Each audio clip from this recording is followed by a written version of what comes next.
কুসুম তুলিতে যায়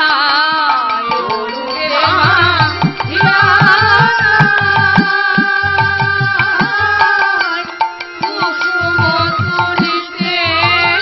যায় ঘন তহি গোবিন্দ দাসে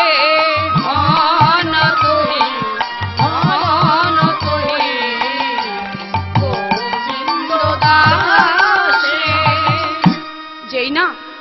মা যোগমায়া মায়ার তারা নৌকাখানি তৈরি করে পাঠিয়ে দিয়েছেন, গোবিন্দ আমার সকলে নৌকাটিকে নিয়ে লতা পাতা দিয়ে গাছের সঙ্গে বেঁধে রেখে নৌকাটিকে ভালো করে মণিমুক্তা দিয়ে সাজিয়ে নিজেও ভালো করে সেজে ত্রিভঙ্গ বঙ্কিম ঠামে নৌকা করে দাঁড়িয়ে বংশীধ্বনি করলেন। যেই না বংশীধ্বনি করলেন, এদিকে রাধারানী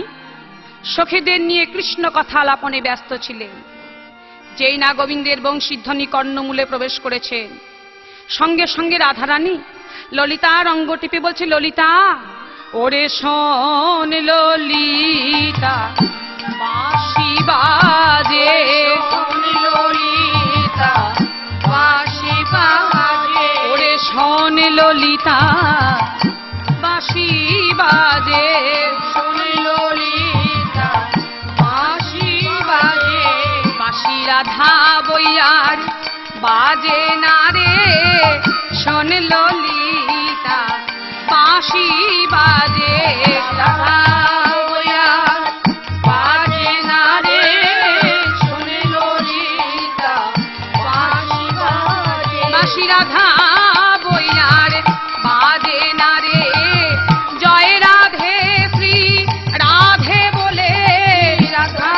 বইয়ার বাজে না রে, জয় রাধে শ্রী রাধে বলে শোন ললিতা বাঁশি বাজে। ললিতা এই অসময়ে শ্যামের বাঁশি বাজলো, বল বল আমি কেমন করে শ্যাম দর্শনে যাই? ওরে সখী তোরা তো জানিস আমি কেমন ঘরে বাস করি, দিনান্তে নিশান্তে একবার হা কৃষ্ণ গোবিন্দ বলে কাঁদেতে পাই না, হা কৃষ্ণ বলে কাঁদা তো দূরের কথা, আমি কালো মেঘের